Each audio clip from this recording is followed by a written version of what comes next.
સમાચારોમાં આગળ વાત કરીએ તો સુરતમાં સિનિયર સિટીઝન સાથે સાયબર ફ્રોડ કરનાર વધુ એક આરોપી ઝડપાયો છે। ઇન્વેસ્ટમેન્ટના બહાને રૂપિયા 42 લાખથી વધુની ઠગાઈ આચરી લેવામાં આવી છે। બજાજ ફાઇનાન્સ લિમિટેડનું ખોટું સેબી સર્ટિફિકેટ બનાવી વિશ્વાસ કેળવ્યો। શેરમાં રોકાણથી ફાયદો થશે તેમ કહી ફ્રોડ આચર્યો હતો। આરોપીઓએ ફરિયાદી પાસેથી 42,58,856 પડાવ્યા। સુરત સાયબર ક્રાઇમ પોલીસની કાર્યવાહી। આ કેસમાં અગાઉ 6 આરોપીઓ ઝડપાયા હતા।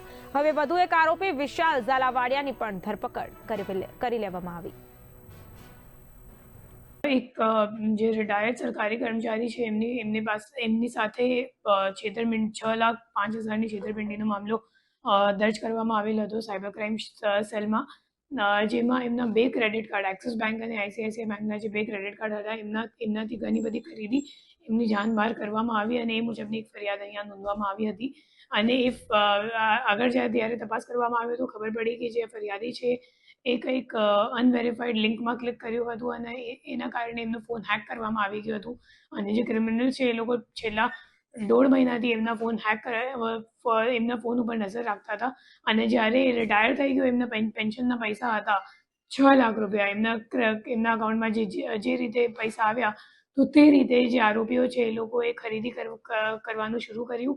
અને એ લોકોએ ફ્લિપકાર્ટ, જે મુખ્ય આરોપી છે વિષ્ણુ પ્રતાપ સિંહ, જેને અમે લોકોએ ગ્વાલિયર ખાતેથી ધરપકડ કરી છે, એ જે મુખ્ય આરોપી છે એ ફ્લિપકાર્ટમાં લોગિન કરીને, મતલબ ફરિયાદીના ફ્લિપકાર્ટમાં લોગિન કરીને એમનું જે સેવ્ડ ક્રેડિટ કાર્ડની વિગત હતી તો એ વાપરીને પછી એમાંથી આઈફોન 17 પ્રો મેક્સની ખરીદી કરી અને એની ડિલિવરી લીધી કોલકાતામાં। તો જે ઓર્ડર કરવાની કામગીરી હતી એ ગ્વાલિયરથી કરવામાં આવ્યું અને જે ડિલિવરી છે એ લેનાર અમિત મોંડલ કરીને છે, જે આપણા આરોપી છે વિષ્ણુ પ્રતાપ સિંહ એમનો ભાઈબંધ છે અને એ કોલકાતાનું રહેવાવાળો છે અને એમને ડિલિવરી લીધી છે। એના સિવાય એ લોકોએ મેકબુક અને ગોલ્ડ કોઇન્સ પણ જે આપણા ફરિયાદી છે એમના ક્રેડિટ કાર્ડથી પરચેસ કરી।